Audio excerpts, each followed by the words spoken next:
Hello friends, कसे आहात तुम्ही सगळे?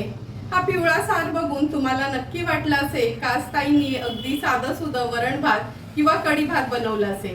पण आज ही आपली ताकाची कढी किंवा बेसनची कढी नसून तर उन्हाळा स्पेशल कोकणातली अशी कैरीची कढी कशी बनवायची ती रेसिपी मी आज दाखवणार आहे. त्यासाठी हा व्हिडिओ तुम्ही शेवटपर्यंत बघा आणि माझ्या चॅनलला लाईक, शेअर आणि सबस्क्राईब करा. आज आपण उन्हाळा स्पेशल कोकणातली अशी कैरीची कढी बनवणार आहोत. त्यासाठी मी ही एक तोतापुरी कैरी घेतली आहे. ही कैरी कशी खूप आंबट पण नसते, अगदी मीडियम कन्सिस्टन्सीची असते, म्हणून मीडियम साईजचीच ही मी तोतापुरी कैरी घेतली आहे. ह्या कैरीसोबतच एक खोबऱ्याची कवड असते ना, म्हणजे एक खोबऱ्याची वाटी, आपला ओला नारळ आपण मधना फोडून घेतला का जी अर्धी वाटी असते ना ती मी खवून घेतली आहे. 5 ते 6 लसणाच्या पाकळ्या वापरणार आहोत. 1 इंच आल्याचा तुकडा, थोडीशी कोथिंबीर, अर्धा चमचा जिरं, 4 ते 5 हिरव्या मिरच्या असं आपण ह्याचं वाटण तयार करून घेणार आहोत. फोडणीसाठी पाव चमचा हिंग वापरणार आहोत. कढीपत्त्याची पानं, अर्धा चमचा राई, अगदी पाव चमचा हळद. कढीची टेस्ट बॅलन्स करण्यासाठी आपण आपल्या गोडीप्रमाणे गूळ वापरणार आहोत आणि चवीप्रमाणे मीठ यूज करणार आहोत. तर चला मग लगेचच रेसिपी बनवायला सुरुवात करूया. सर्वात आधी ही तोतापुरी कैरी आहे ना स्वच्छ धुवून घेतली आहे. आता ह्याचं वरचं साल आपण काढून घेणार आहोत. साल काढून घेतल्या का ह्याच्या फोडी करून पण घेऊया. लक्षात ठेवा, कैरी अशी छान ताजी, थोडी कडक हवी, म्हणजे सार सुंदर लागतो खायला.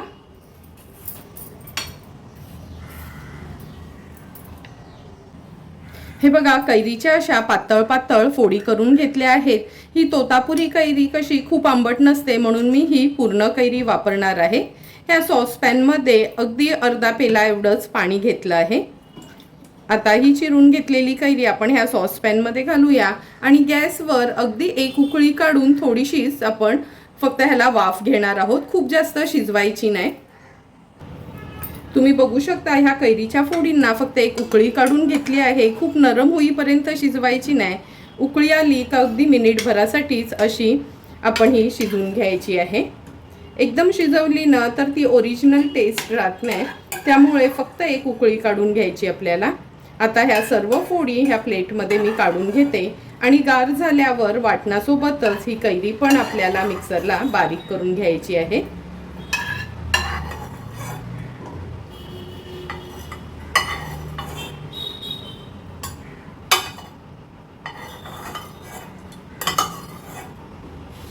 फॅन खाली ठेवून ही कैरी आता मी गार करून घेते. कैरीच्या फोड्या पण गार झाल्या आहेत. आता सर्व हे मिक्स करून आपण वाटण तयार करून घेऊया. सर्वात आधी मिक्सरच्या भांड्यात अर्धा चमचा जिरं, आलं आणि लसूण बारीक चिरून घेतलं आहे, म्हणजे खोबऱ्यासहितच छान फाईन पेस्ट होईल त्याची. या हिरव्या मिरच्या पण मी बारीक अशा चिरूनच घेतल्या आहेत.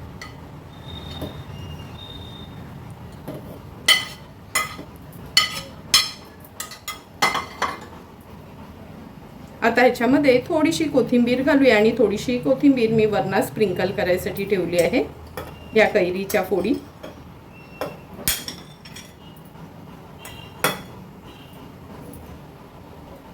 पाव चमचा हळद.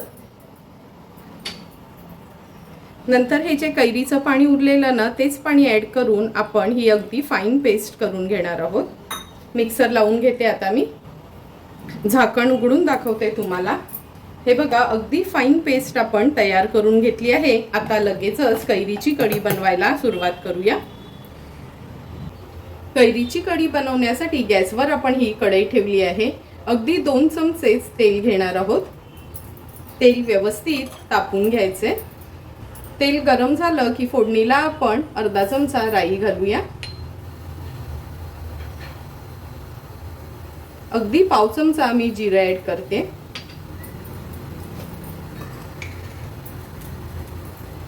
दोन सुक्या लाल मिरच्या घेतल्या आहेत, असे तुकडे केले आहेत, त्या ॲड करूया. कढीपत्त्याची पानं, 2 लसणाच्या पाकळ्या चेचून घेतल्यात त्या पण ॲड करते. थोडंसं हिंग घालणार आहोत. हिंग सगळ्यात शेवटी घालायचं, म्हणजे ते करपणार नाही. आता लो फ्लेमवर ही फोडणी छान आपल्याला परतून घ्यायची आहे। थोडासा कलर चेंज झाला ना का आपण ते कैरीचं जे वाटून घेतलेलं वाटण आहे ते ॲड करणार आहोत। व्यवस्थित मिक्स करून घेते।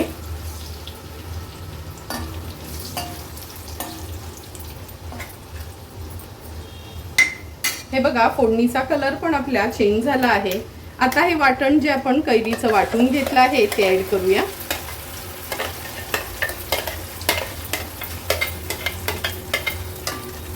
वाटण तेलावर जरा मिनिटभरासाठी ना असं तळून घेतल्यासारखं परतून घ्यायचं आहे।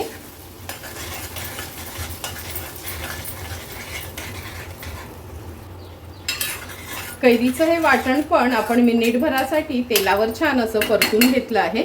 आता आपण ह्याच्यामध्ये गरम पाणीच ॲड करणार आहोत। मिक्सरच्या भांड्यामध्येच मी थोडंसं गरम पाणी घेतलं आहे। व्यवस्थित मिक्स करून घेते।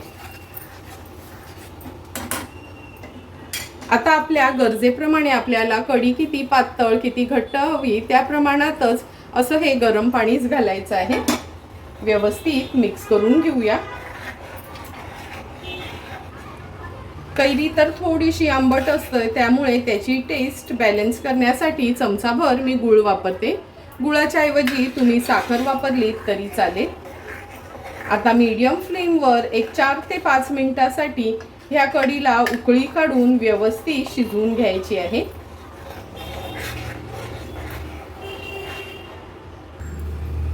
4 ते 5 मिनिटं झाली आहे। ही कढी आपण मीडियम फ्लेमवर छान अशी उकळून आणि शिजवून घेतली आहे।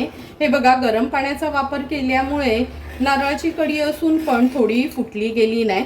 म्हणून मी सांगितलेल्याप्रमाणे जर तुम्ही गरम पाणी वापरलात ना तर हे बघा अगदी कढी छान एकजीव होईल। नाहीतर साधं पाणी वापरलं तर कसं थोडं खोबऱ्याची लेयर खाली बसते आणि पाणी वर राहतं। अगदी सुंदर अशी आपली ही कैरीची कढी तयार झाली आहे।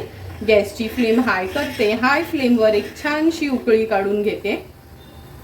हे बघा आपल्या कढीला पण छान उकळी आली आहे। आता गॅसची फ्लेम स्विच ऑफ करते। तुम्ही बघितलं असेल का मी सुरुवातीला मीठ घातलं नव्हतं। कधी कधी सुरुवातीला मीठ घातलं तरी आपली कढी फुटू शकते।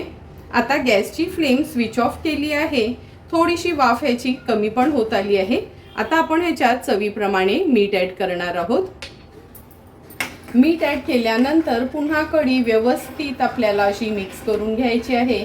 गरम असल्यामुळे लगेचच मीठ कढीमध्ये मिक्स होते। सुंदर अशी आपली कोकण स्पेशल कैरीची कढी तयार झाली आहे। थोड्याशा कोथिंबिरीने गार्निश करते आणि सर्व करण्यासाठी आपली कैरीची कढी तयार आहे। सुंदर अशी तयार झालेली कैरीची कढी आपण ह्या सर्विंग बोलमध्ये सर्व करणार आहोत। जर कधी आपण आजारी असलो तर नेहमी ते वरण भात पण नकोसं वाटतं किंवा खिचडी भात पण अगदी साधंसुधं वाटतं। तोंडाला चव नसली किंवा वेगळं काय खावंसं वाटलं तर नक्की तुम्ही अशी ही कैरीची कढी एकदा तरी करून बघा। अगदी सोप्या पद्धतीने मी तुम्हाला ही कोकण स्पेशल उन्हाळ्यातली अशी ही कैरीची कढी कशी बनवायची ही रेसिपी दाखवली आहे। त्यासाठी हा व्हिडिओ तुम्ही शेवटपर्यंत बघा आणि माझ्या चॅनलला लाईक शेअर अँड सबस्क्राईब करा। Thank you for watching my video.